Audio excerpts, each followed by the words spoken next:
All right, Internet. Gary back here with Gary's Garage. It's been a while since I put out a video, and I didn't want to enter the new year without putting one out as soon as possible. And the reason, it's been a couple months, the reason being is I've acquired a new lathe, well, a new to me lathe, and I've been rebuilding it. It's taken me 2 to 3 months to do that.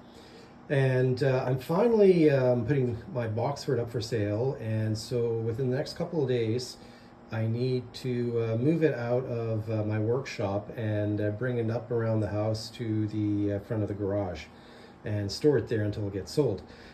So it's a bit stripped down right now, and I've moved things around my shop, so it's a complete utter mess. But I'll give you a peek at my, well, a portion of the replacement lathe, and you'll get to see what the shop looks like now, and you'll understand that there isn't much of an opportunity to film anything or do any interesting videos. But I'll do this one so that you see what's going on here. So I'm just going to turn around here, and right here you'll see this big open space where typically my workbench / table saw sits, and back there is the new replacement lathe. And yes, I am very, very excited. It is a Harrison M250. So that is an 11 by 30 lathe. It is a very high quality machine. I have stripped this right down. Well, mostly. A lot of it is still the original paint. The base cabinet I repainted, just this upper part right here. Because it was all, it all gets beaten up with a swarf, and peeled off. Paint gets peeled off, so repainted that, and the rest is pretty much all original paint. And man, this machine is in fantastic condition. Now, I'm out here in Vancouver, Canada, and I had this lathe shipped out to me from New Jersey, east coast of the United States.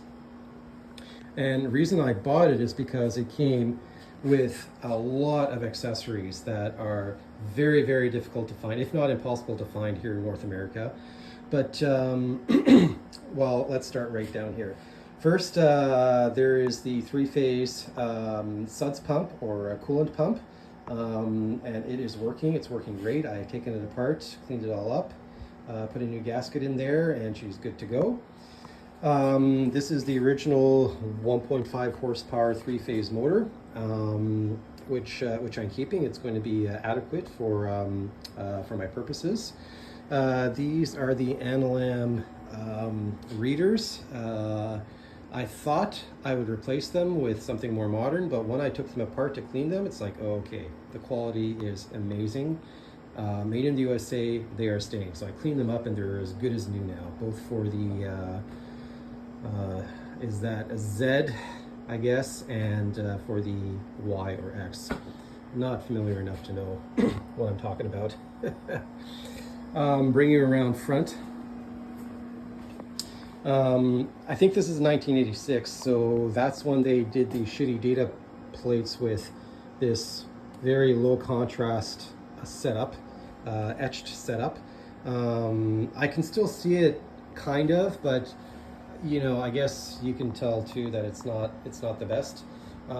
I've transferred all this to Fusion 360, and I'm going to see if I can carve out with the CNC router something better. But in the meantime, it still works.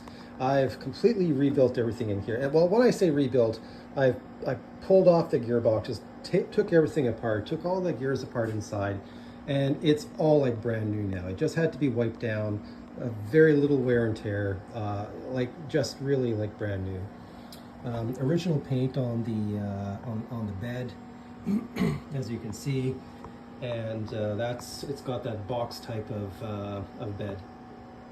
It's a 30-inch, as I mentioned, in length, and that's perfectly adequate for me. It's got a D13 spindle, which is great compared to the Boxford. It had the screw-on spindle.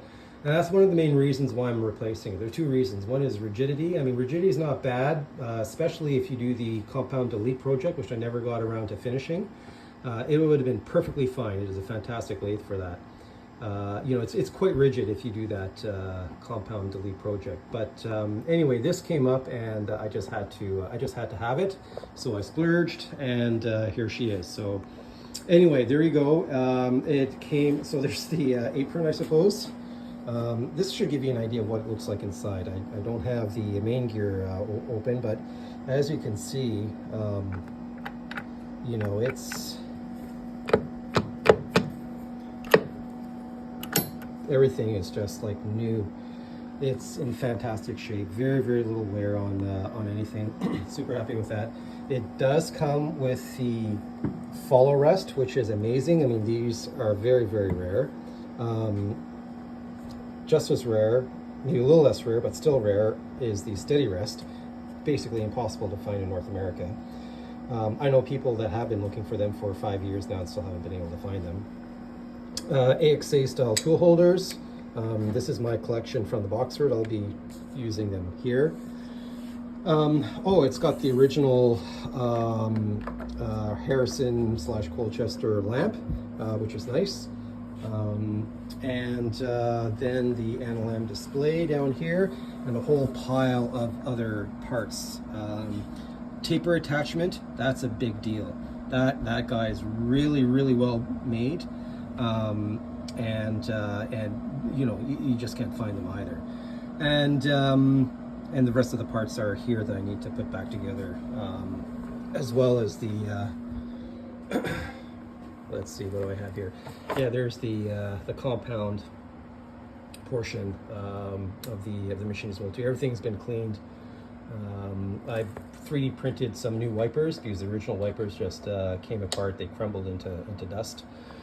But anyway, there you go. So that's what I've been up to. On the side here is an Atlas 7B project that I've completely rebuilt, repainted, and I have to put back together. So that's also been put on hold.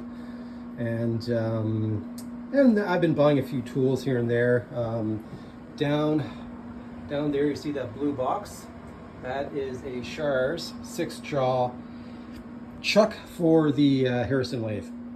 So it's getting a nice new chuck. It does come with, it did come with three chucks and some base plates. I forgot about those. Yeah, so it did come with a nice 3-jaw. I think this is, it's a Pratt burner chuck, British chuck. A 4-jaw back there. I happen to have a 5C that I need to make a D13 backing plate for it, and that's what this material's for. It has the large 12-inch, I think it's a 12-inch faceplate. It also has a spindle nose adapter for 5C collet. I need to build the draw tube though.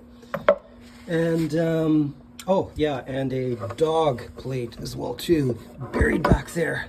An original dog driving plate.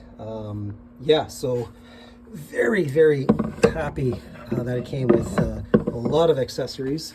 I'm sure there's a whole bunch more that I just can't think of right now. I just wanted to throw this video out there, but yeah, so there you go. That's what's going to be put in this corner. I'm going to be doing that over the next couple of days. Got to get my engine hoist in here and you know, clean things up a little bit and get a ramp made up so that can happen. And this is the box of tooling that goes with the Boxford lathe. I have to move that out. Anyway, I hope everybody has had a great Christmas and a great New Year. And yeah, I'm looking forward to doing a whole bunch more projects. Lots of new tools have come in. And yeah, we'll see you down the road. Thanks for watching.